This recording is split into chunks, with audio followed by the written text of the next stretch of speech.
Assalamualaikum warahmatullahi wabarakatuh. Kembali lagi di channel Misteri Malam. Kali ini saya akan menceritakan sebuah kisah horor melahirkan di rumah sakit gaib. Suara petir menggelegar di langit yang gelap. Hujan turun deras membasahi jalan setapak yang sepi. Sugijan mengendarai sepeda motornya dengan kecepatan tinggi. Di belakangnya, Marni menggigil menahan rasa sakit yang semakin tak tertahankan. "Sedikit lagi, Bu. Sabar ya. Kita hampir sampai di rumah sakit," ujar Sugijan dengan cemas. Marni hanya mengerang. Kedua tangannya menggenggam erat perutnya yang besar. Keringat dingin membasahi wajahnya. Kontraksi semakin cepat. Sugijan berbelok ke sebuah jalan kecil, melewati gerbang tua yang terlihat usang, menuju sebuah rumah sakit yang tampak berdiri sunyi di tengah-tengah hamparan lahan kosong. Sesampainya di sana, Sugijan memarkir motornya di halaman rumah sakit itu. "Kita sudah sampai, Bu. Mari cepat masuk." Mereka masuk ke dalam rumah sakit yang terlihat tua namun terawat. Di balik pintu kaca, lampu-lampu di lorong bersinar remang-remang, dan mereka langsung disambut oleh seorang suster berwajah pucat dengan senyum tipis yang tampak aneh. "Bapak, Ibu, silakan ikut. Kami sudah siap," katanya dengan nada suara yang pelan namun menggema. Sugijan mengangguk, mendukung Marni yang sudah terengah-engah. Suster itu memimpin mereka ke ruang bersalin yang gelap dan berbau antiseptik. 3 dokter berseragam putih berdiri di sekitar ranjang. Salah satunya yang tampak sebagai kepala dokter mempersilahkan Marni untuk berbaring. "Ayo, Bu Marni, kita bantu keluarkan bayinya. Jangan takut, semuanya akan baik-baik saja," ucap dokter itu dengan suara tenang namun dingin. Marni terbaring, napasnya tersengal-sengal, kontraksi semakin hebat. "Mas, aku takut," bisik Marni dengan suara lemah. Matanya berkaca-kaca menatap Sugijan yang duduk di sampingnya. "Tenang, Bu, aku di sini. Kamu kuat kok, pasti bisa," balas Sugijan sambil menggenggam erat tangannya. Dokter mulai bekerja. Suasana di ruangan itu terasa sangat aneh, hampir hening. Tak ada suara alat-alat medis berbunyi, hanya desaan napas berat Marni dan suara langkah suster yang mengintari ranjang.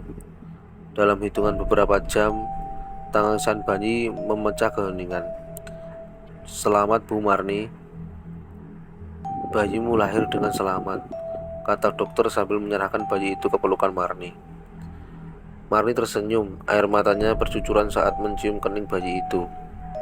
Sugijan mengusap kepalanya dengan perasaan lega. "Alhamdulillah, akhirnya, Nak." Setelah itu, Marni tertidur kelelahan, sementara Sugijan masih berjaga. Namun, kelelahan juga membuatnya tertidur di kursi. Malam terasa begitu panjang dan aneh, namun akhirnya pagi tiba.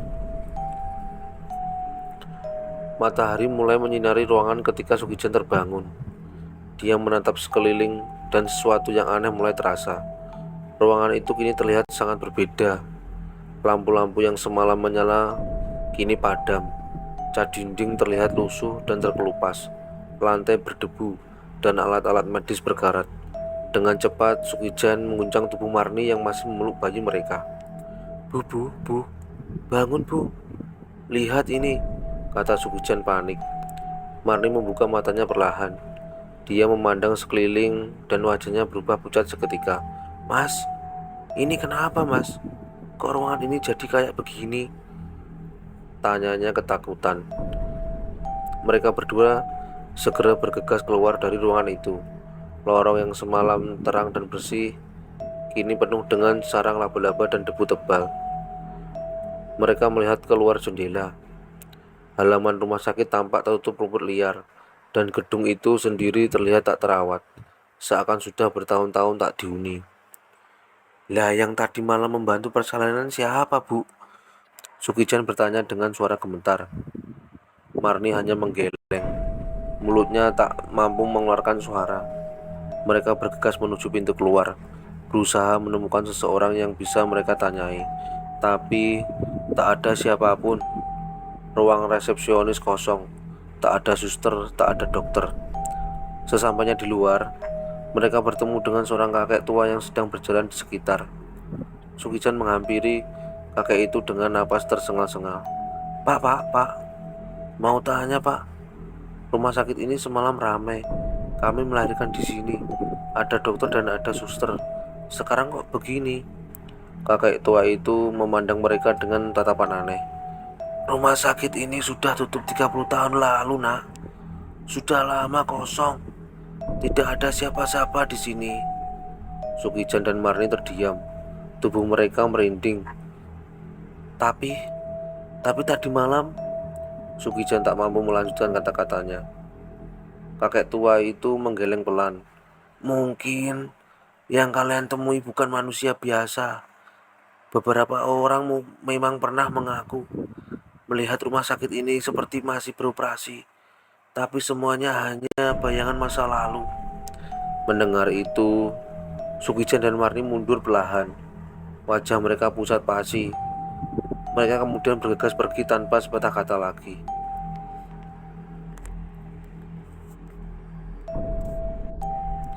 Keesokan paginya, Sukijan dengan wajah masih pucat mengendari motornya menuju rumah sakit kota.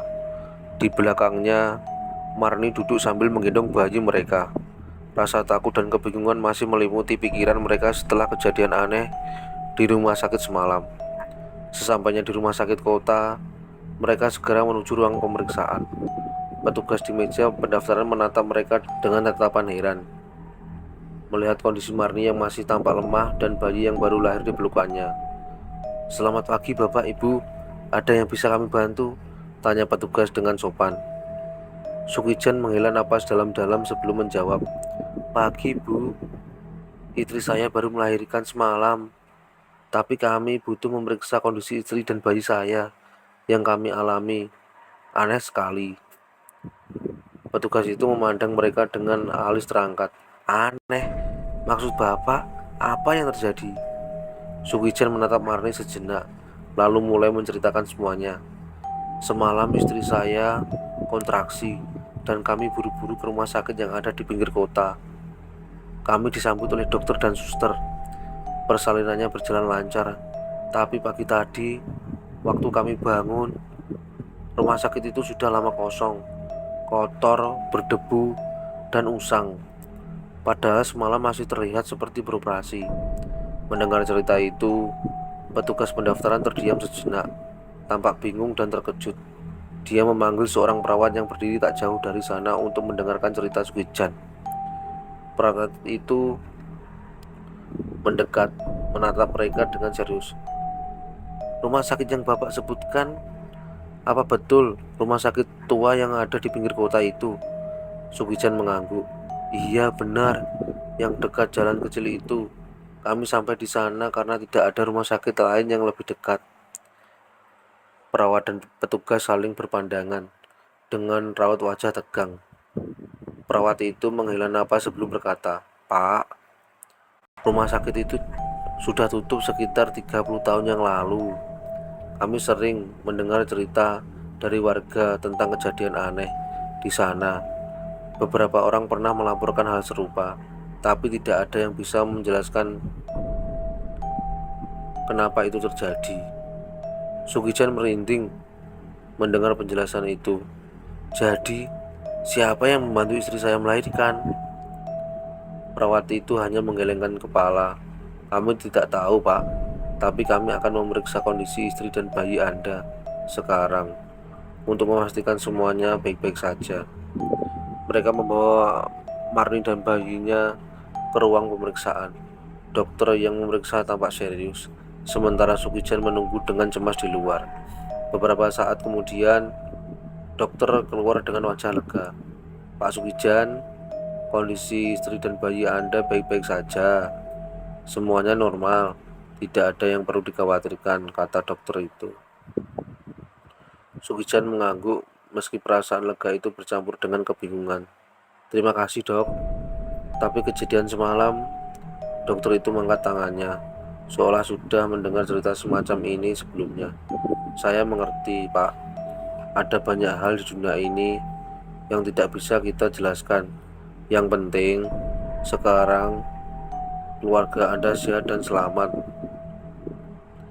Sukichan memandang Marni yang duduk di kursi sambil menatap bayi mereka. Meski rasa penasaran dan takut masih menggelayut, Sukichan tahu bahwa yang terpenting adalah mereka semua masih bersama, dalam keadaan baik. Tapi, kenangan tentang rumah sakit gaib itu dan sosok-sosok misterius yang membantu kelahiran anak mereka akan selalu menghantui pikirannya. Sebuah misteri yang mungkin tak akan pernah terpecahkan.